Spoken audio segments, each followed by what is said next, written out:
ભારતે પાકિસ્તાનને કહ્યું કે રાફેલ અમે ઘરમાં શોભા માટે નથી રાખેલા, અમારે તમારા ઘરમાં આવવાની જરૂર નથી, તમારી એર સ્પેસમાં અમારે આવવાની જરૂર નથી, તમારી સમુદ્ર સેનામાં અમારે આવવાની જરૂર નથી, સમુદ્ર સીમામાં અમારે આવવાની જરૂર નથી, પરંતુ અમારી પાસે એવા પુખ્તા સંસાધનો છે કે તમને તમારા જ ઘરમાં બેસીને ઉડાડવાની, નષ્ટ કરવાની તાકાત, હિંમત એ ભારત દેશ ધરાવે છે। ભારત ઈચ્છતું તો બહુ જ મોટું યુદ્ધ થઈ શકતું હતું, પરંતુ ભારતે સંયમ રાખ્યો છે, સમય સાથે ભારતે કામ કર્યું છે અને ભારતે એવું પણ કહ્યું છે કે हमसे जो टकराएगा वो मिट्टी में मिल जाएगा, અને પાકિસ્તાનને એવું પણ કહ્યું છે કે तुम क्या जानो एक चुटकी सिंदूर की किंमत पाकिस्तान, कारण के भारतीयोની અહીંયા જે મહિલાઓ છે તેમનું સિંદૂર ખોરવાયું છે, તે વિધવા થઈ ગઈ છે, એ માટે એ સિંદૂરનો બદલો ભારત સરકાર પાકિસ્તાન પાસે લઈ રહી છે। તમને ફરી એક વખત જણાવી દઈએ કે ભારતે ઈચ્છતું તો યુદ્ધ થઈ શકતું હતું, પણ ભારતે સંયમ રાખ્યો છે અને સમયને જોતા ભારતે આ પગલું લીધું છે। પરંતુ ભારત ઈચ્છે તો યુદ્ધ થઈ શકે છે, કારણ કે ભારત પાસે એવા સંસાધનો છે કે તેમને તેમના ઘરમાં ઘૂસીને મારી શકે છે। રાફેલ ભારતે ઘરમાં શોભા માટે નથી બનાવેલું, ભારતને સમુદ્ર સીમાઓમાં નથી જવું, ભારતને એર સ્પેસમાં નથી જવું, પરંતુ ભારત પાસે એવા પુખ્તા સંસાધનો છે કે પાકિસ્તાનને તેઓ ઉડાડી શકે છે અને ઉડાડ રાફેલ અને પાકિસ્તાન થઈ ગયું કચ્છરઘા, અને પાકિસ્તાનને ક્યાંક ને ક્યાંક ડર છે કે હવે ભારત શું કરી શકે। તો પાકિસ્તાનને એ પણ જણાવવું છે કે જ્યારે જમ્મુ કાશ્મીરમાં આ પ્રકારનો હુમલો કરવામાં આવ્યો, પાકિસ્તાનના ટ્રેન જે કહેવાય કે આતંકીઓ હતા તેમને ભારતની જેટલી પણ જે સ્ત્રીઓ છે ત્યાં હાજર હતી, તેમના પતિને મારી નાખ્યા, તેમનું સિંદૂર ઉજાડી દીધું, એટલે આ જે ઓપરેશન છે તેનું નામ રાખવામાં આવ્યું છે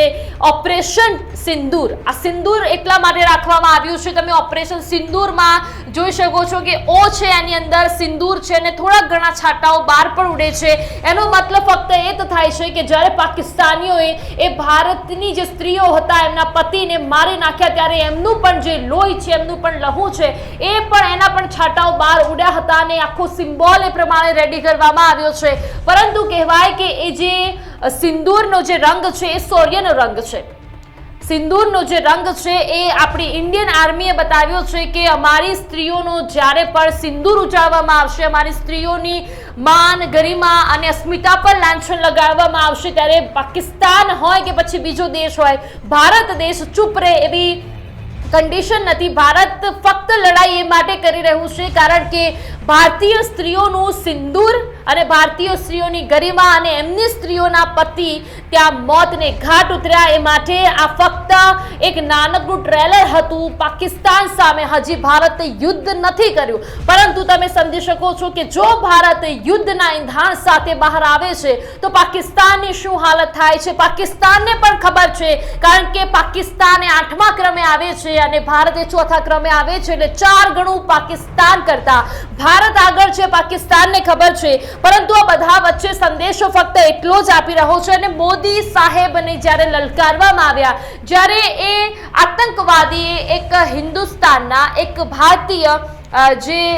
કહેવાય કે એક પુરુષ હતો તેમને મારી નાખ્યો, એમની વાઈફ, એમની પત્ની આવીને એમ કહી રહી છે કે अब मेरा पति रहा नहीं, मैं भी जी के क्या करूंगी, एक काम करो तुम मुझे भी मार डालो। ત્યારે આતંકવાદી એવું કહે છે કે હું તને નથી મારવાનો, જા તું જાકે મોદી को बता दे। એટલે આ મોદી સાહેબને અહીંયા સંદેશો પહોંચ્યો છે અને મોદી સાહેબે 7 મેના રોજ પાકિસ્તાનને જવાબ આપ્યો છે કે તમે મને સંદેશો આપ્યો હતો અને આ સંદેશામાં જવાબ હું તમને આપું છું, અને ઓપરેશન સિંદૂર એ પાકિસ્તાનને અમે આપ્યું છે। હવે તમે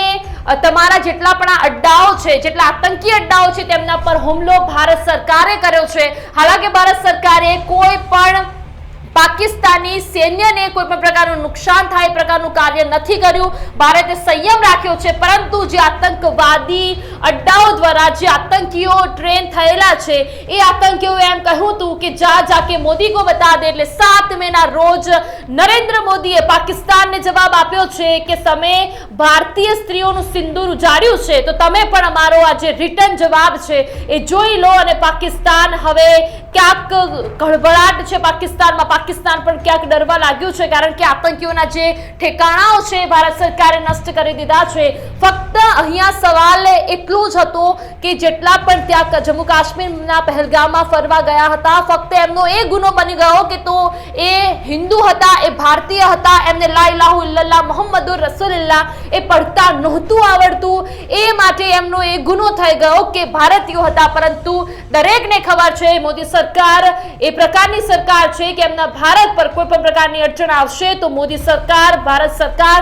ચૂપ રહેવા ઇંધામાં લાગતી નથી. એટલે ફરી એક વખત પાકિસ્તાનને લલકાર ફેંક્યો છે અને મોદી સરકારે એવું કહ્યું છે કે રાફેલ અમે ઘરમાં શોભાના ગાંઠિયા સમાન નથી રાખેલી, જ્યારે જરૂર પડશે ત્યારે રાફેલ ઉડાડવામાં આવશે. ને જ્યારે રાફેલ ઉડાડવામાં આવી પાકિસ્તાનનું કચ્છર ઘાણ થઈ ગયું છે. આ સાથે